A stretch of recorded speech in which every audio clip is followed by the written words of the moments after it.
Bismillahirrahmanirrahim. Assalamualaikum warahmatullahi wabarakatuh. Alhamdulillah wassalatu wassalamu ala Rasulillah wa ala alihi wa ashabihi ajmain. Alhamdulillah, kembali kita melanjutkan pembelajaran kita di pembelajaran ketiga di kesempatan pagi hari ini. Nah, anak soleh sekalian, silakan dilihat pada gambar. Nah, ini adalah salah satu aktivitas yang biasa terjadi dalam kehidupan kita. Nah, aktivitas apa ini? Nah, ini adalah aktivitas yang biasa terjadi di pasar. Nah, apa saja aktivitas yang ada di pasar anak soleh sekalian? Nah, betul sekali ya, aktivitas yang ada adalah saling melakukan jual beli. Nah, anak soleh sekalian, berikut kita akan menguraikan contoh aktivitas yang ada di pasar ya. Yang pertama, yang dilakukan oleh penjual. Nah, yang dilakukan oleh penjual itu biasanya adalah menawarkan barang, kemudian tawar-menawar harga, ya. Kemudian yang ketiga adalah menjual barang dagangannya, ya. Nah, ini yang biasa dilakukan oleh penjual. Kemudian yang berikutnya yang dilakukan oleh pembeli, ya. Yang pertama memilih barang, yang kedua tawar-menawar harga, ketiga membeli barang dan melakukan pembayaran barang. Nah, anak soleh sekalian, ya, masyarakat melakukan aktivitas untuk memenuhi kebutuhan. Semua aktivitas yang menggabungkan aspek sosial dan ekonomi untuk mencapai kesejahteraan sosial. Nah, itu dikatakan sebagai pembangunan sosial. Nah, pembangunan sosial ini dimaksudkan untuk meningkatkan kesejahteraan sosial, di mana kebutuhan masyarakat secara sosial, ekonomi, dan spiritual dapat terpenuhi. Nah, jadi ini anak soleh sekalian ya mengenai pembangunan sosial.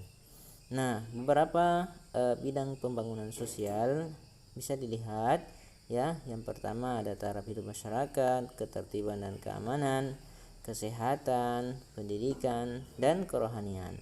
Ya, berikut kita uraikan ya. Yang pertama, taraf hidup masyarakat. Nah, taraf hidup masyarakat ini meliputi ada pelatihan tenaga kerja, penyuluhan, kewirausahaan, dan pembukaan lapangan kerja. Kemudian, jika ditinjau dari ketertiban dan keamanan, ada pelaksanaan siskamling, kemudian penyuluhan tentang keamanan dan ketertiban masyarakat. Ketiga, di bagian kesehatan, yakni mendirikan posyandu dan membersihkan lingkungan, ya.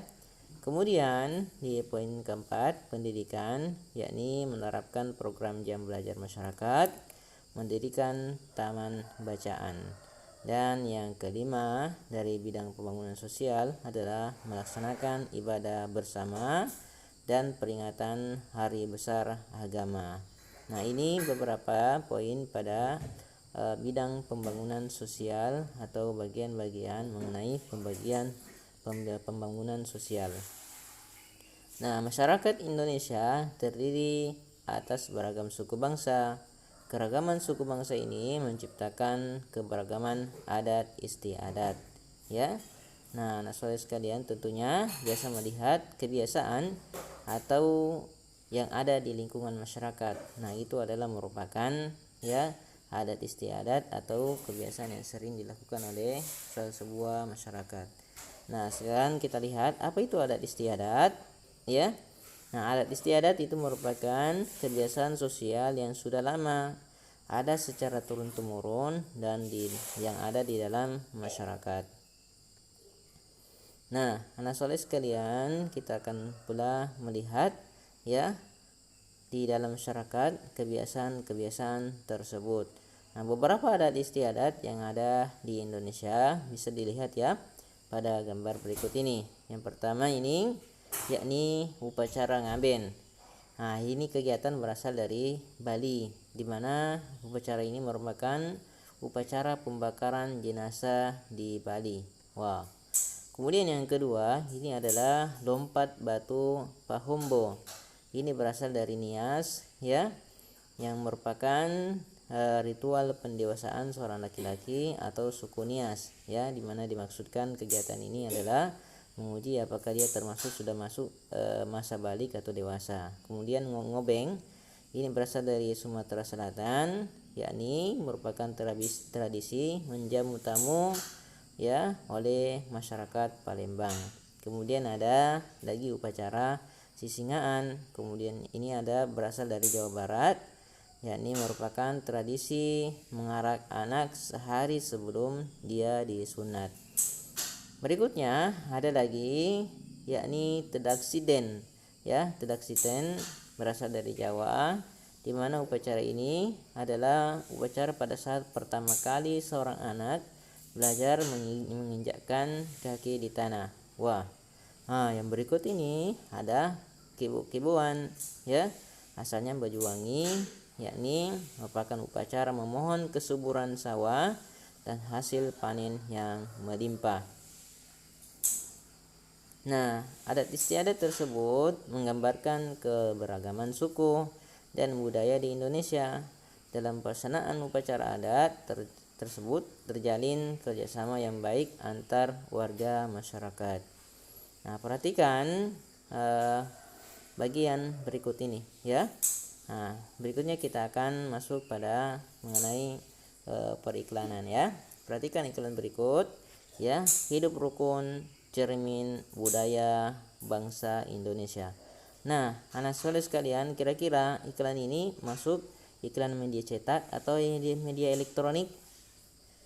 Nah, ternyata anak soleh sekalian betul sekali ya, dia masuk dalam iklan media cetak ya, karena masih dalam bentuk seperti tulisan ya, dan bukan dalam bentuk elektronik ya. Nah, kita akan membedakan ya seperti apa perbedaan iklan media cetak dan media elektronik ya. Media cetak yakni iklannya tersampaikan secara tertulis, sedangkan elektronik iklannya disampaikan secara lisan atau melalui suara atau video.